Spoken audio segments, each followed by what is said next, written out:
끝끝이 하나님의 사랑 날로다 영영 못하네.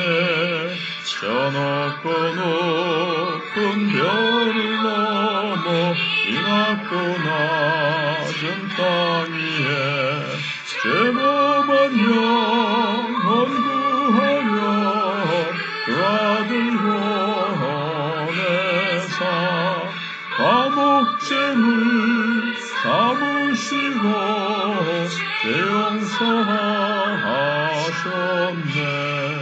하나님 크신 사랑은 증량도 못하네. 영원히 변치 않는 사랑 성도여 찬양하세. 괴로운 시절 지나가고 땅 위에 영하세할 때 주 믿지 않던 영혼들은 큰 소리 외쳐 울어도 주 믿는 성도들에게 큰 사랑 베푸사 우리의 죄 사했으니 은혜 잊을까. 하나님 크신 사랑은 증량도 못하네. 영원히 변치 않는 사랑 성도여 찬양하세.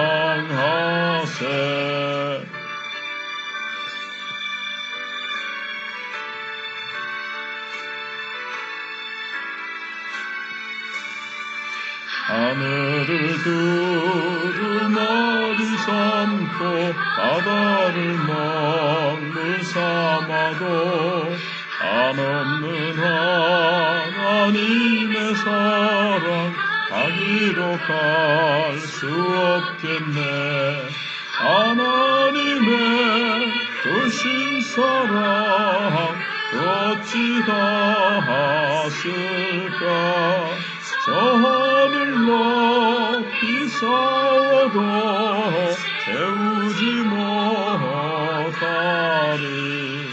하나님 크신 사랑은 증량도 못하리. 영원히 변치 않는 사랑 성도여 찬양하세.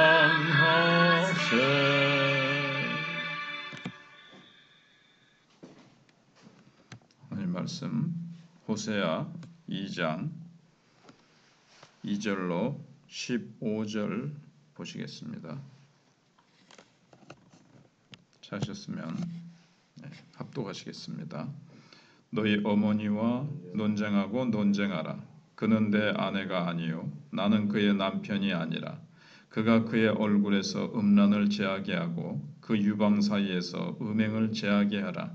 그렇지 아니하면 내가 그를 벗겨서 그 나던 날과 같게 할 것이요 그로 광야같이 되게 하며 마른 땅같이 되게 하여 목말라 죽게 할 것이며 내가 그의 자녀를 긍휼히 여기지 아니하리니 이는 그들이 음란한 자식들임이니라.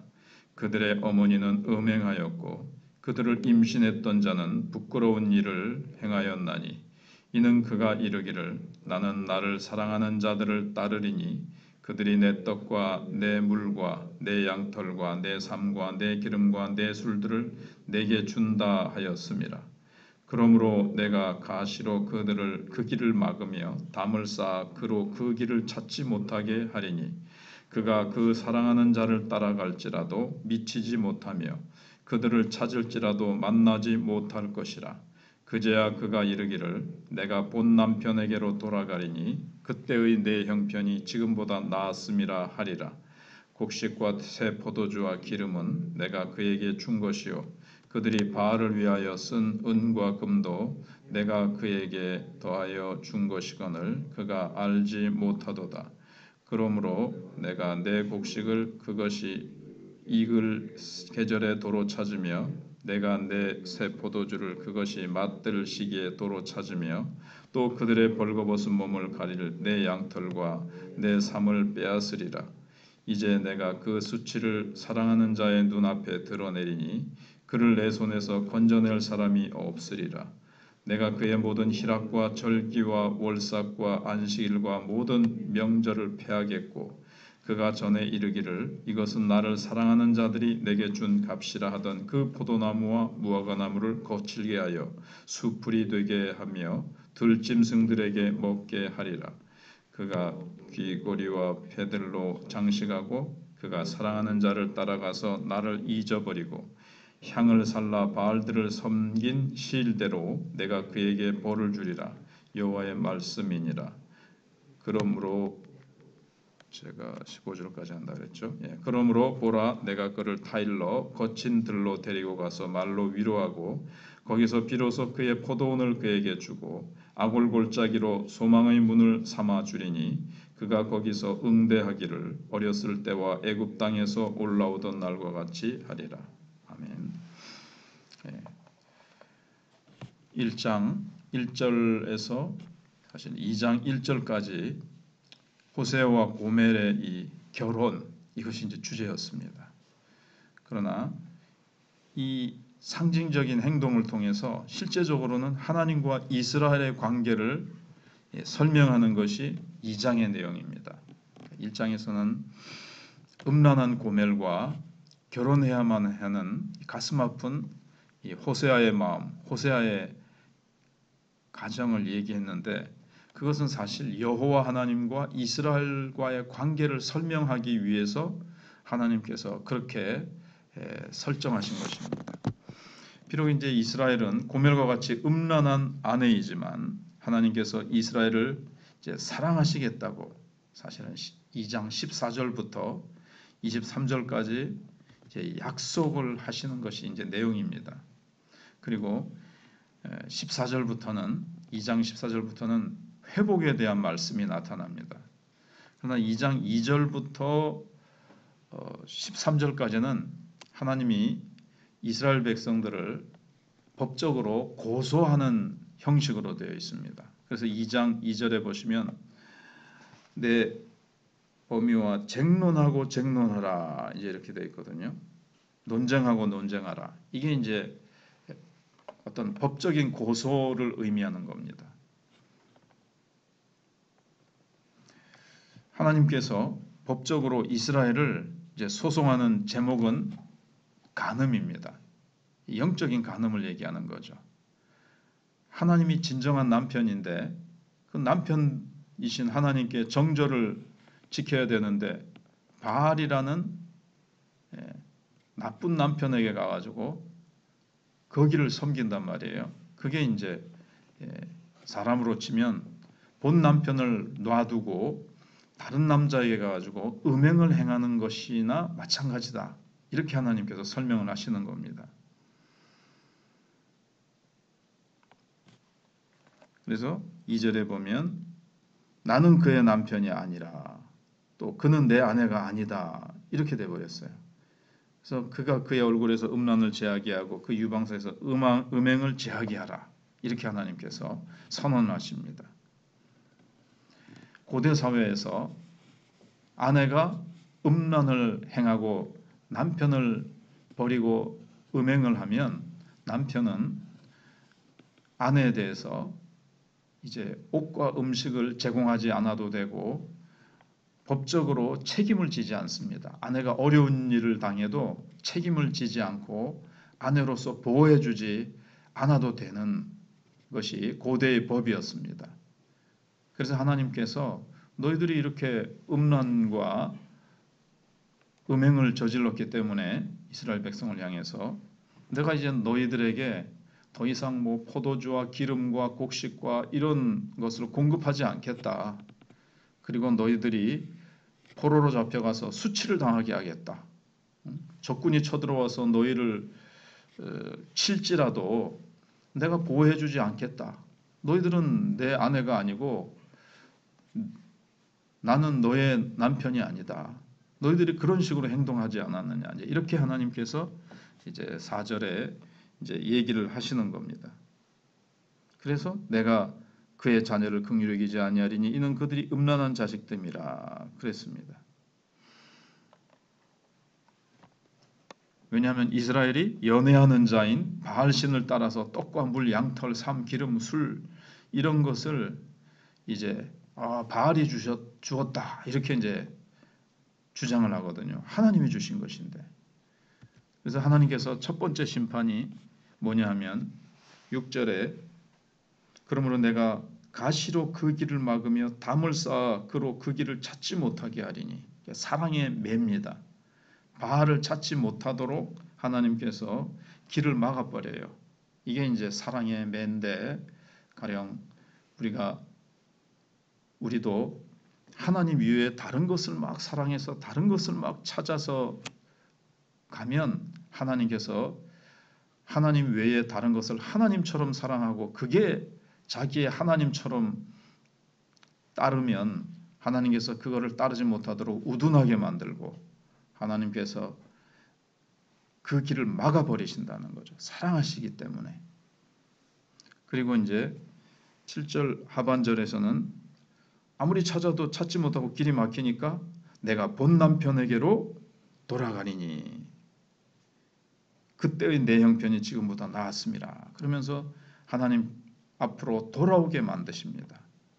부정한 아내와 같은 이스라엘은 어리석고 생각이 없고 잘 잊어버려요. 인간은 양처럼 이 망각력이 강합니다. 그래서 자꾸 하나님이 주셨다는 것, 하나님이 나의 하나님이시고 하나님이 나를 진정으로 사랑하시고 보호하신다는 사실을 잊어버리고 엉뚱한 세상 눈에 보이는 신에게 가서 자꾸 그것이 나를 지켜주는 줄 알고 간단 말이에요. 그것을 이제 호세아서는 얘기하고 있는 겁니다. 심지어 하나님께서 주신 것조차 바알의 것으로 이제 여긴다고 5절에 그렇게 이제 말씀을 조금 전에 생각해 본 대로 내 기름과 내 술들을 이걸 가지고 이제 하나님도 형식적으로 섬겼어요. 이거 바알이 준 건데 이걸 가지고 이제 하나님이 주신 건데 바알이 준 거라 그러면서 막 또 이렇게 저렇게 제사 드릴 때 그걸 가지고 이제 바알을 섬기고 그랬던 거죠. 두 번째 심판은 바알을 섬긴 날만큼 하나님께서 심판하신다고 13절 상반절에 말씀하고 계십니다. 그래서 뒷부분에 보시면 앞에부터 볼까요? 그가 귀고리와 폐물로 장식하고 그가 사랑하는 자를 따라가서 나를 잊어버리고 상을 향라 바알들을 섬길 시일대로 곧 바알을 섬긴 시간만큼 내가 그에게 벌을 주리라 여호와의 말씀입니다. 이게 이제 두 번째 하나님의 심판입니다. 그만큼 9절에 내가 내 곡식을 그것이 익을 계절의 도로 찾으며 하나님이 싹 뺏어 가신다는 거죠. 새 포도주도 맛이 딱 들 시기에 하나님이 도로 찾아버리신다는 거죠. 다 빼앗겨서 먹지 못하게 될 것이고 수확을 거두지 못할 것이며 그들의 벗은 몸을 가릴 내 양털과 내 삶을 빼앗으리라. 옷을 해입을 재료도 하나님이 다 빼앗으셔가지고 입을 옷도 없이 만들어 버리시겠다는 겁니다. 이스라엘이 이 모든 것을 빼앗기고 풍요로움을 누리지 못하도록 하시겠다고 하십니다. 수치를 드러낸다는 것은 이제 포로로 잡혀간다 이것을 얘기하는 겁니다. 결국 북이스라엘은 나중에 아수르에 벌거벗 끼운 채 포로로 잡혀가죠. 아수르 사람들은 아주 잔혹해서 포로로 잡혀갈 때 다 발가벗겨서 손에 묶어가지고 굴비 엮듯이 다 묶어가지고 포로들을 이제 끌고 갑니다. 그래서 남편 되신 여호와 하나님의 보호를 받지 못하는 이스라엘은 강대국 아수르에게 멸망당할 것을 하나님께서 이렇게 은유적으로 이제 표현을 하시는 겁니다. 이스라엘이 남편인 하나님께 신실하지 못했기 때문에 그렇게 된 겁니다.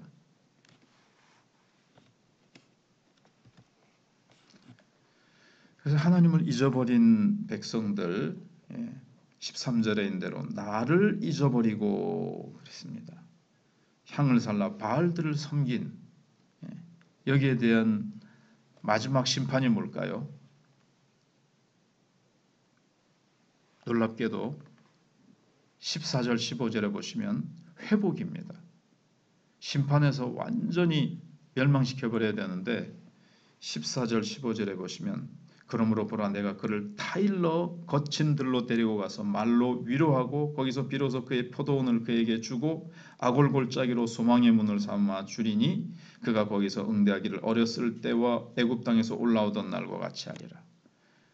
하나님은 사랑의 매를 때리세요. 심판하시지만 거기서 남은 자들을 다시 이제 회복시키시는 것을 말씀하십니다. 물론 이것은 이제 신약 시대 때 예수님께서 오셔서 교회를 세우시고 회복하시는 것을 말씀하시는데 하나님은 이 음란하고 하나님을 떠난 인간들을 완전히 멸망시켜 버리지 아니하시고 예수 그리스도를 통해서 회복시키시는 그 사랑, 그것도 어제 저녁에 생각해 본 대로 자기의 가장 사랑하는 독생자를 이렇게 배은망덕한 자들을 위해서 내어주시는 사랑. 하나님의 그래서 마지막 심판은 물질적인 회복과 더불어 여기 보시면 다시 이제 포도원을 그에게 주신다 그랬거든요. 15절에 물질적인 회복도 주시고 처음 아내로 삼았던 것과 같이 너희들이 나를 남편으로 대하고 나도 너희를 아내로 대하겠다. 이렇게 15절에 마치게 되어집니다. 그리고 이제 16절부터는 더 본격적인 그 회복의 내용을 말씀하고 있죠. 이것은 무엇을 말씀하는가 하면 심판으로 끝내버리면 무슨 소용이 있겠습니까? 하나님 공의로 그렇게 하셔도 되지만 결국 하나님께서 사랑을 그에게 쏟아부으셔서 이스라엘 백성을 내적으로 변화시키시겠다는 뜻이 이 속에 이제 들어 있습니다. 사랑의 매로 때리고 가지 못하게 하시고 그 다음에 아골골짜기 같은 광야 같은 곳으로 탁 데리고 가셔서 다 이루신다. 성령으로 그들이 깨닫도록 말씀하셔서 그들이 성령으로 알아듣도록 그리고 아무리 겉으로 하나님께서 얘기하셔도 안 돼요. 그래서 마음을 중심을 변화시키시는 겁니다. 그게 이제 새 언약이지요. 옛 언약은 환경을 좋게 하는 겁니다. 불기둥, 구름기둥, 만나 온갖 것으로 하나님이 하셔도 그들은 바뀌지 않았습니다. 결국 성령으로 그들의 마음에 할례를 주실 때 그들이 변화되어졌습니다. 그래서 하나님은 결국 사랑으로 그들의 내면을 바꾸셔서 변화시키시겠다는 거죠. 그래서 하나님은 사랑의 매를 치신다. 우리의 신앙생활 하면서도 우리가 느끼지 않습니까? 사랑하는 백성에게 사랑의 매를 드십니다. 사랑하기 때문에. 바알을 만나지 못하게 길을 막으시는 하나님의 심판. 우리도 하나님보다도 더 이 세상에서 무언가를 이루려고 뭔가 자랑할 것을 나의 영광을 위해서 쫓아가는 그것은 하나님께서 시간도 은사도 다 이 세상 바알을 위해서 사용할 때는 다 거두어 가십니다. 수치를 또 당하게 하십니다. 하나님께 빼앗기시면서까지 심판을 받게 되기 전에 회개하는 것이 돌이키는 것이 지혜죠. 삼손이 두 눈을 모두 뽑히고 나서야 깨닫고 마지막 힘을 내서 하나님의 일을 하게 되는 것이 안타깝죠. 하나님께서 힘 주시고 기회를 주셨을 때 삼손이 계속해서 눈 뽑히지 않고 아주 영광스럽게 하나님의 일에 수종들었으면 얼마나 좋았겠습니까? 그래서 우리도 사랑의 매를 맞기 전에 하나님이 주신 것을 빼앗기기 전에 하나님 앞에서 하나님을 나의 남편처럼 나의 주로 나의 사랑하는 남편처럼 그렇게 사랑하고 섬길 때 하나님이 모든 것 물질적으로 영적으로 풍성하게 해주신다는 것을 교훈으로 이렇게 주십니다. 네, 기도하겠습니다.